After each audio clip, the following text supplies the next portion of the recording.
আশরাফুল ভাইয়ের রক্ত বিনা যেতে দেব না। সাবিলুনা সাবিলুনা আল জিহাদ আল জিহাদ। দিল্লি না ঢাকা ঢাকা ঢাকা। তারা মুসলমানকে হত্যা করেছে।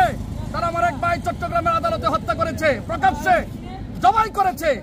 ইসকন একটা জঙ্গি সংগঠন, সন্ত্রাসী দল। বাংলাদেশ থেকে তাকে নিষিদ্ধ করা হোক। সারা বাংলাদেশ হেফাজতের ব্যানারে আজকে তৌহিদি জনতা, ছাত্র জনতা, বিশ্বের আনাচে কানাচে সমস্ত মুসলিমরা আজকে প্রতিবাদ করছে। কিন্তু আফসোসের বিষয়, আমাদের কুলিয়ারচর ৬৬০-তে আমরা প্রতিবাদ করতে গিয়েছিলাম। আমাদের কিছু ছেলেমেয়েদেরকে নাকি প্রশাসন নিষেধ করেছে যেন প্রতিবাদ না হয়। আমি জানতে চাই কেন তারা নিষেধ করেছে? তারা কি ইসকনের সদস্য? যদি ইসকনের সদস্য হয়ে থাকে তাহলে অচিরেই তাদেরকে গ্রেফতার করা হোক। কারণ ইসকন একটা সংগঠন, ইসকন একটা জঙ্গি সংগঠন। বিশ্বের মুসলিম এক হও, লড়াই করো। চট্টগ্রামের মাটিতে জবাই করে হত্যা করা হয়েছে এই কুখ্যাত সন্ত্রাসী ইসকন বাহিনীকে, জঙ্গি সংগঠনকে বাংলার মাটিতে বিচার করতে হবে।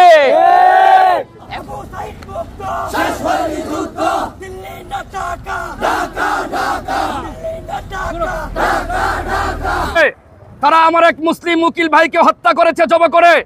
সেই ইসকন সদস্য, এরা কোনো রাজনৈতিক সংগঠন নয়। ওরা দেশদ্রোহী, ওরা জঙ্গি সংগঠন, ওরা হলো আপনার এই সন্ত্রাসী দল। সেই ইসকনের বিরুদ্ধে আজকে বিশ্বের মুসলমান, বিশেষ করে বাংলাদেশের সমস্ত জায়গায় মসজিদ বলেন, মাদ্রাসায় বলেন, স্কুল কলেজ ছাত্ররা মুসলমান আলহামদুলিল্লাহ ইমানের পাওয়ারে স্কুলের কলেজের ছাত্ররা তারা আজকে প্রতিবাদ করতেছে সেই ইসকনের বিরুদ্ধে। এই বাংলায় ইসকনের ঠাঁই নাই, এই মুসলিম বাংলায় ইসকনের ঠাঁই নাই, শাহজালালের বাংলায় ইসকনের ঠাঁই হবে না। ইসকনকে নিষিদ্ধ করা হোক। চট্টগ্রামের হাটহাজারী মাদ্রাসা, এই মাদ্রাসার মধ্যে হাজার হাজার ছাত্ররা দ্বীনি ইলম শিক্ষা করতেছে, কওমি মাদ্রাসা ছাত্ররা। এর পাশেই বিশাল বড় মন্দির আছে। এই পর্যন্ত কোনো পত্রিকা বা কোনো গণমাধ্যমের মধ্যে প্রকাশ হয়নি যে মাদ্রাসার ছাত্ররা গিয়ে কোনো মন্দিরের মধ্যে আঘাত করেছে। তারা এই আমার এক মুসলিম ভাইকে, যিনি উকিল অ্যাডভোকেট, তাকে হত্যা করেছে। হত্যা করার উদ্দেশ্য একটাই, মুসলমানদের ভিতরে একটা দাঙ্গা হাঙ্গা লাগানো দেওয়ার জন্য। আমরা সচেতন থাকবো। আমরা কিন্তু কোনো এদের উস্কানিতে পড়বো না। শুধু আমরা একটাই দাবি জানাতে চাই, ইসকন জঙ্গি সংগঠন, এটা কোনো রাজনৈতিক দল নয়, সরাসরি জঙ্গি সংগঠন, সন্ত্রাসী দল। আমরা এই ইসকনকে নিষিদ্ধকরণ করতে চাই, নিষিদ্ধ করতে চাই। বাংলাদেশ থেকে যেন ইসকন নিষিদ্ধ হোক, আমরা এটাই চাই ইনশাআল্লাহ। আয় আল্লাহ, আজকের এই মানববন্ধনকে তুমি কবুল করে নাও। আয় আল্লাহ, এখানে ছাত্র জনতা, কওমি ছাত্র পরিষদের উদ্যোগে নওজোয়ান যুবকরা, আল্লাহ মুরব্বী বাবারা ইমানি দায়িত্ব নিয়ে এখানে আসছেন। আল্লাহ, আয় আল্লাহ, সকলকে তুমি কবুল করে নাও। আল্লাহ, আজকের এই মানববন্ধনকে তুমি কবুল করে নাও। আল্লাহ, সারা বিশ্বের মুসলমানদের ইমানি দাওয়াতকে তুমি কবুল করে নাও।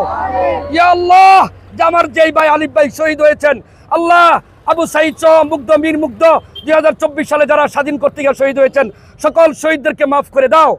আল্লাহ, তাদের কবরগুলোকে জান্নাতের বাগিচা বানিয়ে দাও। আল্লাহ, যারা আহত অবস্থায় হসপিটালে আছেন, সবাই আল্লাহ তুমি সুস্থতা দান করে দাও। আজকের এই মানববন্ধনকে তুমি কবুল করে নাও। আল্লাহ, ইসকনকে নিষিদ্ধ করার যে প্রক্রিয়া আছে, সমস্ত প্রক্রিয়া আমাদের ডাক্তার ইউনূস সাহেবের মনের ভিতরে ঢুকায় দাও। আল্লাহ, আজকের এই মাহফিলকে, আজকের এই প্রতিবাদ সভাকে, আজকের এই মানববন্ধন বিক্ষোভ মিছিলকে তুমি কবুল করে নাও।